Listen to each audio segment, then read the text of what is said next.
Alright, so as you can see, it is monsooning behind me, but I actually scored. So I went to my buddy's house, and he had a box of retro video game stuff that he was not attached to. Apparently he only paid like $50 for it.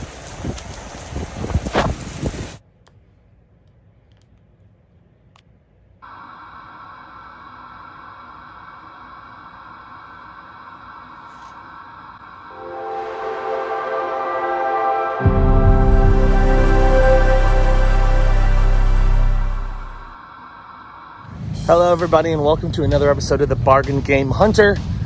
This week's gonna be a little bit different because I'm actually gonna be going to a friend's place who apparently has some boxes of retro stuff that he doesn't want. So we're gonna take a look at that. Supposedly he has a Dreamcast and a Nintendo, didn't say which one, and a bunch of games for it. So I'm gonna take a look at that. Hopefully come away with all of it, if not most of it or some of it. But since we're out, let's do a little regular, traditional, classic pawn shop game hunting while we're at it. So I'm gonna head to my first destination, which is Simple Pawn. It has been a bit since we've scored at Simple Pawn, but I figured might as well check. So let's head in, see if they got any new games that I can pick up. That was a very quick stop. Walked in, looked at the case. They didn't have much. They had a lot of the same stuff they've had in the case for a while. A lot of overpriced stuff. They did have two new games. One was a copy of Dying Light on the Switch. They wanted $25 for it. It's not worth that. And then they had a Naruto game on the PS4. I didn't even look at the price because I figured it's probably not going to be worth much because I traded that game in before and it was only worth like $5-6. I'm sure they'd overpriced it than that. So yeah, strike one, but that's okay. I mostly was just going in just to see if something changed. So now, gonna head to my next location, which it's been a very long time since I've scored there. So gotta be something new, right? I hope. Let's go to Cash America. It has been quite a while since I've scored at Cash America. Hopefully today is the day that changes. Let's head in, see if we can find anything. At long last, I finally scored at Cash America. It's been way too long, but they got some new games. And of course, I always get good prices on them. This one as good as some of the deals I've had, but you know what? Considering how long it's been and considering what I picked up, I will gladly take it. I ended up picking up a grand total of 4 Xbox 360 games, 3 PS4 games. 2 of them are actually to flip, and I ended up paying $3 each for the Xbox 360 games. 2 of the PS4 games were $6 each, and 1 PS4 game was $8. So we're gonna start off with Army of Two, the 40th day on the Xbox 360. This is the last Army of Two game that I did not own. I already own the original, and I already own the Devil's Cartel, so now I own this one. I own all 3 games in that series. It's a cool co-op game. Now I can play all 3. Sounds good. Next we have Fracture on the Xbox 360. Now I do own a copy of this loose on the PS3, but now I have an Xbox 360 copy, and I think I can play it on my Series X. I have to double check, but I think I can, so I'd rather do that. And it's a nice complete copy too. Next up is Tom Clancys End War on the Xbox 360. This is an RTS game made by Ubisoft in the Tom Clancy universe. I played this a long time ago. I did like it. I thought it was pretty cool. And to find a copy complete for $3, sure, why not? Next we got Future Soldier, Ghost Recon on the Xbox 360. I have this as part of that compilation pack on the PS3, but now I have a nice complete physical copy in the Xbox 360, so I figured I'd add that to the collection. But now we got PS4 games. These are the $6 ones. We have Cobra Kai on the PS4. This is a flipper. I looked it up. It's worth about $6.60 in trade-in. So with the 30% bonus, I can get, $7-8. It's not a huge bump, but I'll take it. It's not bad. Then we got Dungeons 3 on the PS4. I have Dungeons 2 loose, but now I have the 3rd one. It's a game you don't see very often. It looks pretty cool, so I figured, you know what, might as well grab it, especially for $6. And then this is the big flipper, and as soon as I saw it, I'm like, yep, that's a deal. Power Rangers Battle for the Grid Super Edition on the PS4. This game trades in for like $15. So even at $8, I can still make a decent amount, and plus with the trade-in bonus I can get even more. So yeah, not a bad haul. 7 games, 30 bucks. Gladly take it. I am gonna head into Value Pawn next, just because why not? I'm already here. And then we're gonna head to a friend of mine's where I might be finding a retro haul. So let's go check that out. Well, we scored at Cash America, so I figured, you know what? Let's check out Value Pawn, see if they've got anything new. Every now and again I score, so might as well check. Let's go.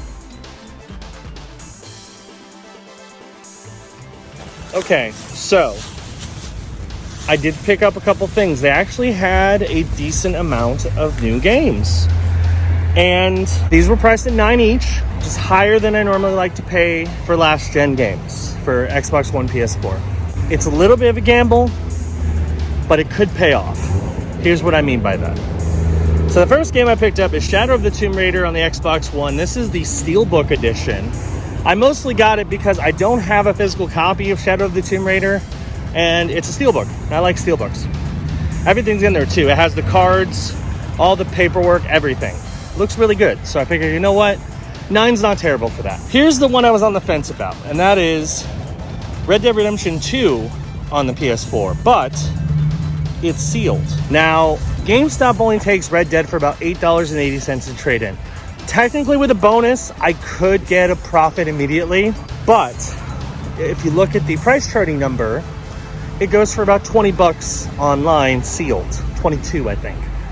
So I think what I'm going to attempt to do is sell that on eBay for 20 bucks. And if I get 20 bucks, then essentially I'll get Shadow of the Tomb Raider for free. I think that's worth a gamble. Worst comes to worst, if it doesn't sell, I can flip it to GameStop and still at least make my money back, if not a little bit more. So it's a little bit of a gamble. I don't think it's much of one though, because I think I'm going to do well. And I get to add Shadow of the Tomb Raider Steelbook to my collection. So pretty happy with that. Anyway, got to run a couple errands, and then I'm going to head to my friends to see about picking up some retro stuff. It's basically monsoony out here, but I'm going to head into GameStop, trade in a couple games, and who knows, maybe pick up something. Let's go. All right, so after I went to my buddy's place and he showed me what he had, I was dropped off to go take the bus, and immediately it monsooned to the point where the box that I was carrying everything in basically disintegrated before my eyes. So I had to very quickly grab all the stuff, dump it in my backpack, and hope it stayed dry. And it did for the most part. Insert clip of that monstrosity here back when I tried to do an intro. All right, so as you can see, it is monsooning behind me. But I actually scored. So I went to my buddy's house, and he had a box of retro video game stuff that he was not attached to. Apparently he only paid like 50 bucks for it. And he wasn't like completely, sorry about that. And he wasn't against getting rid of it essentially. So I actually did a trade with him. I traded him my Game & Watch. And the main reason why I did that, yeah, so it's gotten a little bit better now. It's still raining, but it's more of a light sprinkle. So I got a bunch of retro goodness that I'm going to show you when I get home. 2 consoles, which is pretty neat. One of them I should be able to play like right away, which is really cool. So I'm actually going to test it when I get home just to see how it works and if it does work. But if it does, like, it's going to be a pretty awesome score. One of them, I think, it's missing one cord, and I think even if I had it, I couldn't use it properly. So I'll have to look into getting one. But still, pretty awesome. Anyway, I did go to GameStop, and I ended up trading in all those games. I mean, all those games being 2 games. And drying off everything, because all the stuff I got was wet, which was most unfortunate, but I tried to dry it off as best I could. Unfortunately, some of the boxes for the boxed games and then some of the labels for the cartridge stuff is going to be a little damp and probably have some water damage, which is unfortunate, but I mean, nothing I could do. So there's that. But I ended up picking up, and you're gonna laugh, a Brilliant Stars Elite Trainer box. because they had one. And they also had Shining Fates, and I was tempted to grab that. But the Brilliant Stars one was $10 cheaper. With my trading credit, I was able to pay, and 2 rewards. I basically paid 15 bucks out of pocket for an Elite Trainer box, which is pretty good. So I've got that. I'm probably going to open that on my main channel, so stay tuned for that. But yeah, I also put $10 down, or I think it was like 11 bucks, on Lego Star Wars The Skywalker Saga, which I will pick up probably next week. So yeah, that was kind of a mess. But I'm going to go into all the stuff I got with that retro bundle when I get home, as well as what I traded for. I think I mentioned it in the clip, but I am trading my Game & Watch for this retro bundle. And the main reason why I'm doing it is because my friend was willing to do the trade. It's something I think he'll appreciate a fair amount, a lot more than those games were worth. Although when you look at the financials, I actually got a significantly better deal. The 2 consoles by themselves are worth more than the Game & Watch. But he'll appreciate the Game & Watch.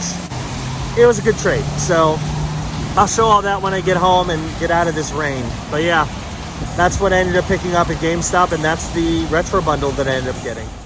All right, so this is going to be both a recap of the entire bundle that I picked up, in addition to our final recap, because I think this is more than enough for a complete episode. So let's go ahead and start off with the big thing. So when I was told about this bundle, all I was told is that it's got a Sega console and a old Nintendo console. Didn't know anything about it. I didn't know which ones, because my friend's not a gamer, so all he knew is that they had brands on it, and then it came with a bunch of games. Here's what I got, and honestly, it's pretty awesome stuff, and stuff that I am more than happy to add to my collection. Because, as a lot of you know, if you've been following this show and following this channel for a bit, I don't have exactly a massive retro collection.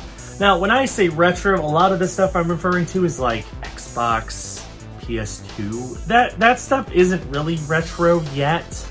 Although I'm getting some PS1, and you know, I have a Sega Genesis cartridge and a Super Nintendo one, so those are retro. But I don't have a lot of like actual cartridge-based retro stuff until now. So the first thing is, of course, we had to look at the consoles, and the first one that I got, an OG NES. I have never owned one of these. Of course, this is the OG original Nintendo Entertainment System. Looks good, honestly. Now, one of the classic things about NESs is because they're from the 80s, they tend to be kind of yellowy. This one's actually in pretty decent condition. It's got a couple smudges on the top, but it looks like it's in good shape. Now, naturally, it's a little harder to be excited to check retro cartridge-based consoles for games, just because most of the time, it's pretty obvious if it has a game. This one it wasn't, so I decided to check it, and sure enough, it actually has a game in it. We got a Super Mario Bros. 3 cart, and it's in very good shape, like near mint shape. It's amazing how good this cart looks. But yeah, it's a OG Nintendo cartridge. It looks great. Decided to check it out. Pretty amazing shape. So that was in the console. That's the only NES game that actually came with the bundle, but still pretty cool. Now, I will say the NES is missing the AV cord, because the NES didn't actually have AV cords that you can plug into most modern TVs. It was a different setup. So I'm gonna have to buy essentially an AV adapter so that I can get this to work on a more modern TV. But it does have an AC adapter. It is a third-party one, but it will work on the NES, which is good. We also happen to have 2 OG NES controllers, so I've got 2 of them. We can play 2-player games on the NES. So another console for me to start collecting. OG Nintendo. So it's just missing that one part, which is the AV adapter, and then I will be able to put the NES, which is pretty cool. But it wasn't the only console present in this box. He did mention a Sega, and I thought, because I was talking with him a while ago about Dreamcast, so he said it was white and then it lifted up from the top. I think he was describing the NES, not a Sega console. So of course I looked, and it was not a Dreamcast, but instead a Sega Genesis 2. So this is the second model of the Sega Genesis console. A little bit smaller, a little more compact, but it looks to be, again, in pretty solid shape, honestly. And this one came with a number of cool things. First off, it came with not one, but two OEM Sega Genesis 3-button controllers, which those are actually worth a decent amount of money.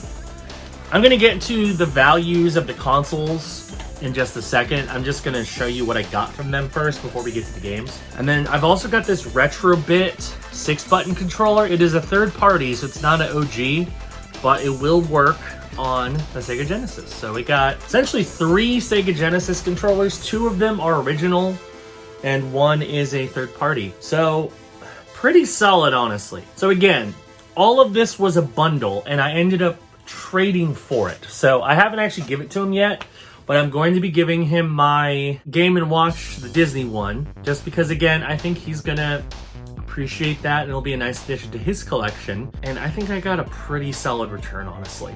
So the NES with 1 controller is worth $33. Now again, it doesn't have the AC adapter, or the AV adapter, so I'm gonna buy that. It's probably another 10 bucks.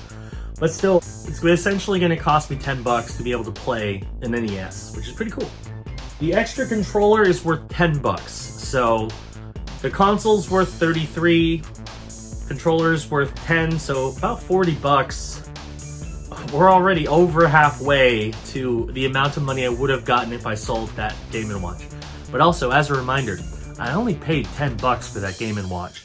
So essentially, I paid 10 bucks for everything that you're about to see, which is pretty fantastic. As Mr. Rightway always says, trades are key, and this is one of those situations where I pulled off a pretty impressive trade, I'd say, and I'm pretty happy with the results. Also, I did want to mention, because I showed it, Super Mario Bros. 3 is worth $18 in loose condition, and that's a really good condition copy, so pretty awesome for sure. And then the Sega Genesis, because it is a Genesis 2, it's actually worth $40, which is pretty awesome.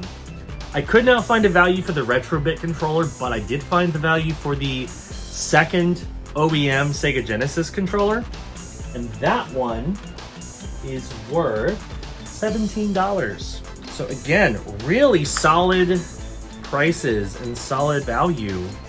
Those two by themselves have more than paid for the value that I would have gotten from the Game & Watch. Because I got a $30 console, a $40 console, $18 game, a $17 controller, a $10 controller. It just keeps adding up. And that's before we even talk about the games. Also, the Genesis came with everything, so actually I'm probably going to test the Genesis in a little bit, just because I know Corey was pretty excited because he actually had a Genesis growing up, and I played one at my friend's house. I wasn't allowed to have one at the time, but it's kind of cool to say, yeah, I own a Sega console from back in the day. It's pretty awesome. All right, let's get to the games, and we have a pretty nice pile of Sega Genesis games. So like I mentioned, the only one that was an NES game was the Super Mario Bros. 3, which was found in the NES. All the rest of these games are loose Sega Genesis games. Some of them have more value than you think. And I also want to mention, although I don't think it affected things that much, because I was caught in that rainstorm, some of the labels for the Genesis games got a little wet. I don't think they were damaged much more than they were already, but they might have gotten a little bit damaged. So that's unfortunate, but what can you do? So the first game we got is Williams Arcade Greatest Hits on the Sega Genesis. I don't really know much about this. I'm assuming it is arcade games on the Sega Genesis. Sounds cool to me. That one is worth $7. So solid. Speaking of arcade games, here is Arcade Classics on the Sega Genesis. This has Centipede and Missile Command and Pong, classic Atari games on the Genesis. This one is worth $6. So not a ton of value, but still pretty cool. Apparently whoever was the collector who owned this originally, they were really into arcade games. Because we also have Miss Pac-Man on the Genesis. This one is a kind of dinged up label, but another arcade classic. And Miss Pac-Man is actually worth $5. So I think this is the cheapest out of all of the Genesis games, but I mean, still not bad. All right. And you know, can't have Pac-Man, miss Pac-Man without Pac-Man himself. In fact, we have Pac-Man 2, The New Adventures on the Genesis. Looks interesting. It's funny to think that they made a sequel to Pac-Man, but here we go. Pac-Man 2 is worth $7, so a little bit of value. And then these were kind of the more heavy hitter games, and they're not like super heavy hitters, but I mean, they're not. So for starters, we have Sonic 3D Blast on the Genesis. I honestly forgot this came out on the Genesis. I mostly think about the Sega Saturn release of this, but yes, this originally came out on the Sega Genesis. It's a 3D Sonic game. I don't know much about it, but hey, I got it. This one is worth $11, so that has a little bit of value.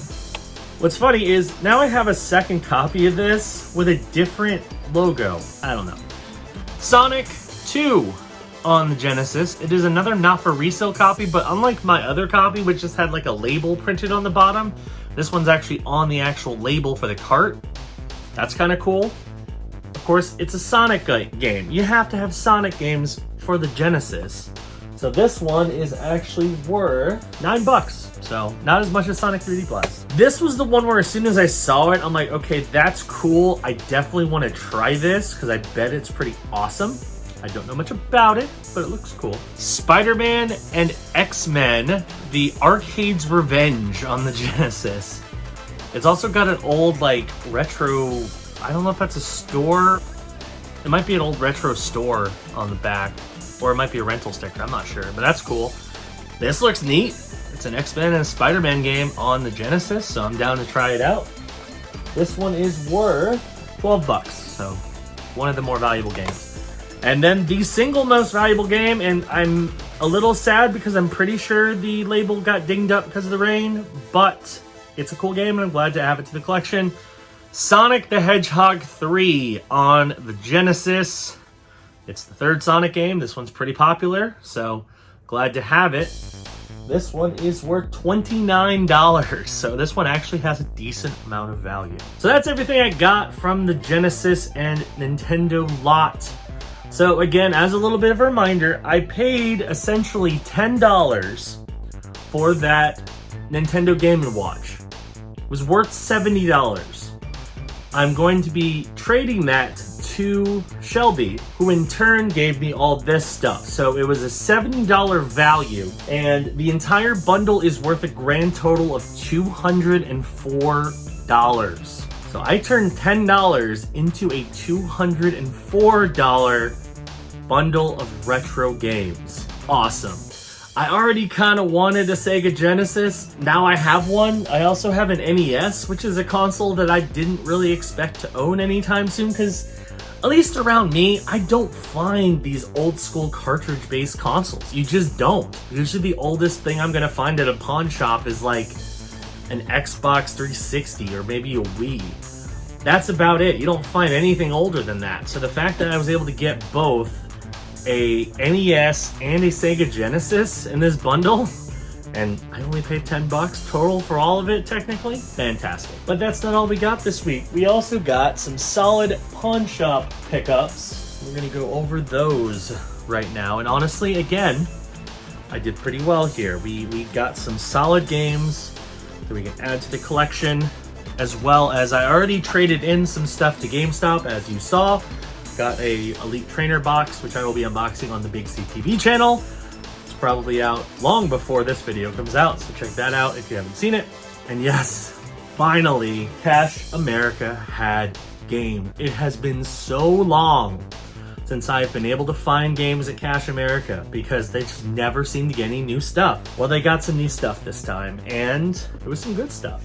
All right, so we're gonna start off with our Xbox 360 games. I did trade in one game on PS4, actually 2 games on PS4, but the rest of these I kept 4 Xbox 360 games and 1 PS4 game. And again, you'll probably notice there's a bit of water damage. That's because these were in my backpack when the downpour happened, so the boxes are a little damaged, but they're still fine, and I think when they dry out, they'll look a little bit better.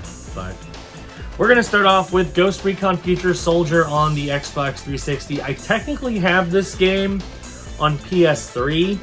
It's part of a Tom Clancy dual pack, but I wanted to grab this because it's a physical copy on 360. I think I can play it on my Series X.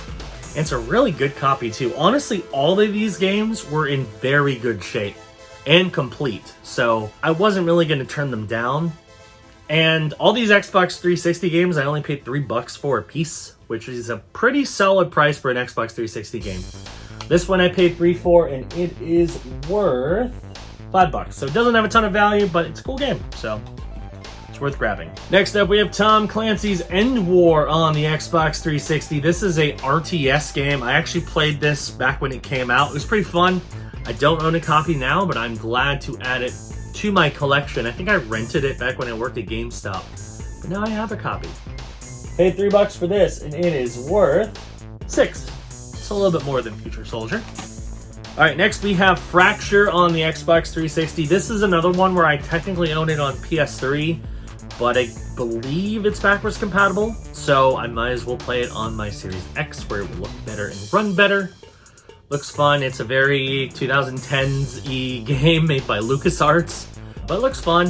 I figured I'd grab a nice complete copy because my PS3 copy is loose in a generic case, so now I have a nice complete copy. $3 for this one, and it is worth $6.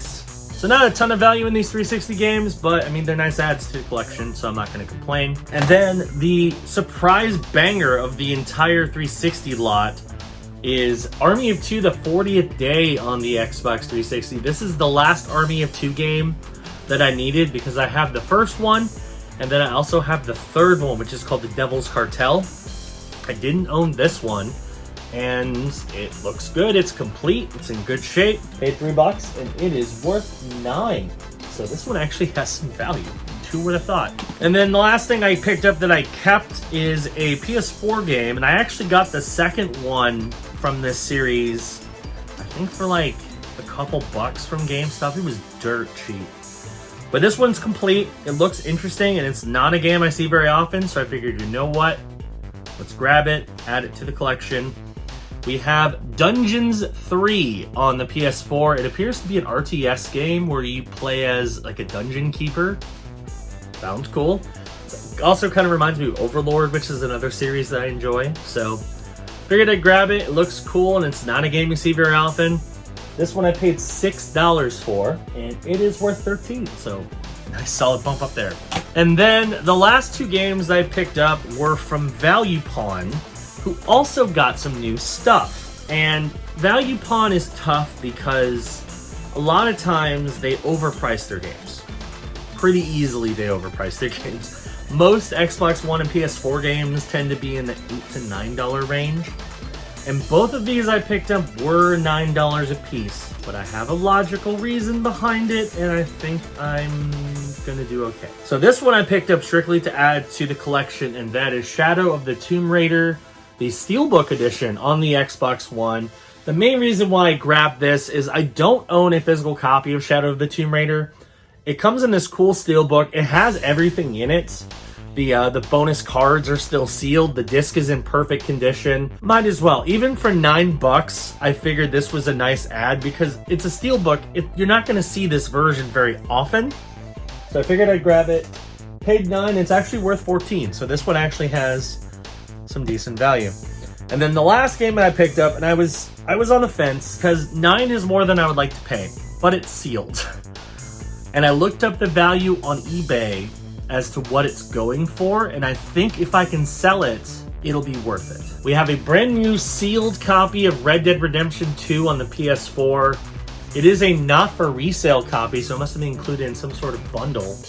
But it's sealed, it's in good shape, the seal's in good shape. I figured, you know what, I think it's worth a gamble because worst comes to worst, it's worth $8.80 in trade-in at GameStop. With bonuses, I can get like $9 or $10. So at the very least, I can flip it and make a small profit. Or at the very best, I can flip it and get double my money. I only paid $9 for this, and it's actually worth $22 in new condition. So if I can get this to sell on eBay, which last I checked, I actually had someone make an offer that I rebutted. But essentially, I'm trying to double my money. So I think I offered like 18. So if they accept it, double my money. very easily. What a week! We got 2 consoles, 2 retro consoles, and 2 of my pawn shops that have been kind of dry over the last month or so finally had some games. It was a good day. Even though it was a waterlogged day, it was a good day. So that is going to do it for this episode of the Bargain Game Hunter. Thank you for watching. Hope you enjoyed it. If you're new around here, be sure to hit that subscribe button and click that notification bell. That way you know when new videos drop. In case you haven't already seen, I'm going to try to do some more shorts. I've been kind of experimenting with that just because people seem to like the shorts. I mean, they're really, really short little snip clip videos, and I figured, you know, maybe that's a way for people to get interested in my game hunting stuff and maybe my other stuff. So if you want to see more shorts on the channel, let me know in the comments below. Although by the time you're seeing this, there'll probably be plenty more of them out. But yeah, it's been a good time. That's going to do it. Thanks for watching, and I will see you on the next episode of the Bargain Game Hunter. Bye-bye.